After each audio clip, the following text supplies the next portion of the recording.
بسم الله الرحمن الرحيم. الحمد لله القائل وما أمروا إلا ليعبدوا الله مخلصين له الدين حنفاء ويقيموا الصلاة ويؤتوا الزكاة وذلك دين القيمة.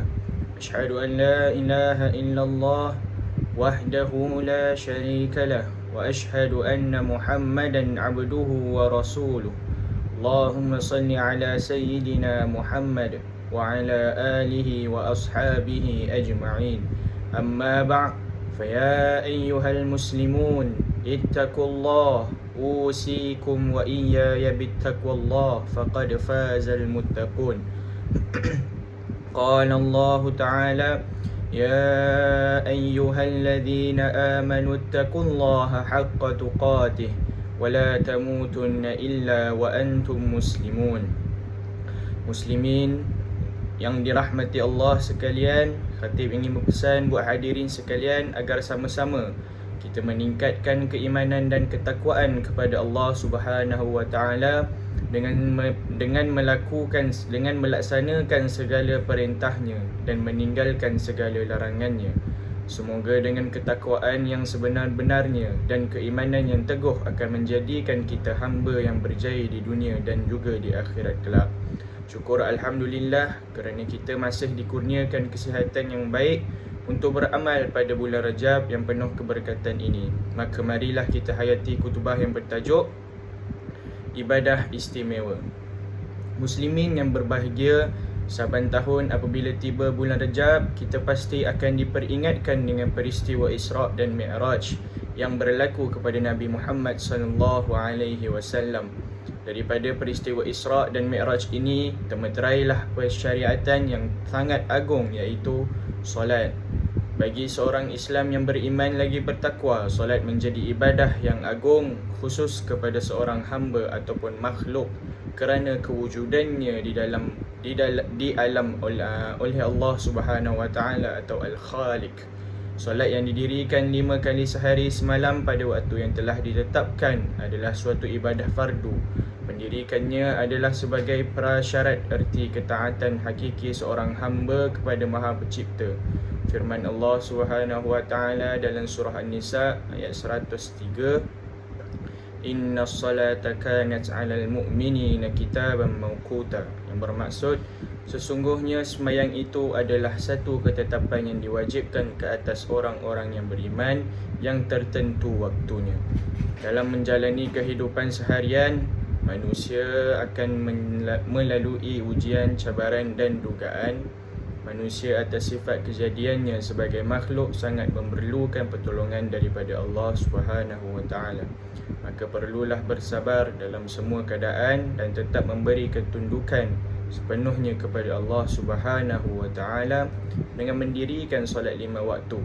Allah Subhanahu wa taala berfirman dalam surah Al-Baqarah ayat 153, A'udzubillahi minasyaitonir rajim. Ya ayyuhallazina amanu ista'inu bis-sabri was-salah innallaha ma'as sabirin. Yang bermaksud, wahai sekalian orang-orang yang beriman, mintalah pertolongan, yakni untuk menghadapi susah payah dalam menyempurnakan sesuatu perintah Tuhan dengan bersabar dan dengan mengerjakan sembahyang, kerana sesungguhnya Allah menyertai, yakni menolong orang-orang yang sabar.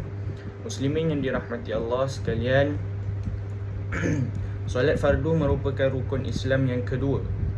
Selepas mengucap syahadah, umat Islam yang mukallaf, baik lelaki atau perempuan, berkewajipan melaksanakannya tanpa mengira bangsa, keturunan etnik, pendidikan, sosial maupun ekonomi. Meninggalkannya dikira berdosa kerana ia adalah ibadah khusus yang paling utama dan yang awal akan dihisab oleh Allah Subhanahu wa taala di akhirat kelak. Solat adalah tiang agama. Barang siapa yang cuai serta lalai dari melaksanakannya ibadah solat, seumpama sedang meruntuhkan agama Islam sebagai ad-din ataupun cara hidup yang benar.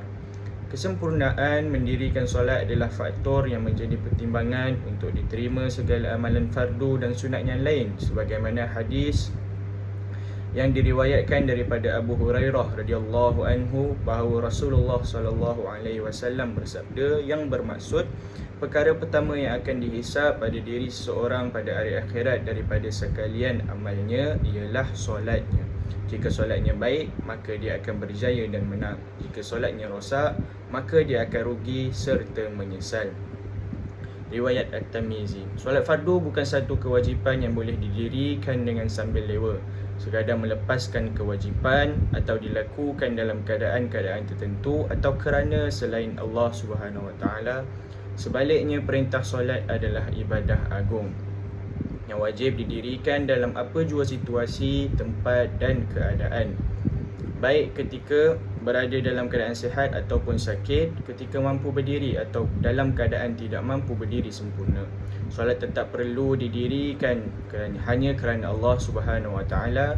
Kerana itu Allah Subhanahu Wa Taala melarang keras umat Islam yang meninggalkan solat secara sengaja walau dalam apa jua keadaan sekalipun, serta mengancam mereka yang melalaikannya.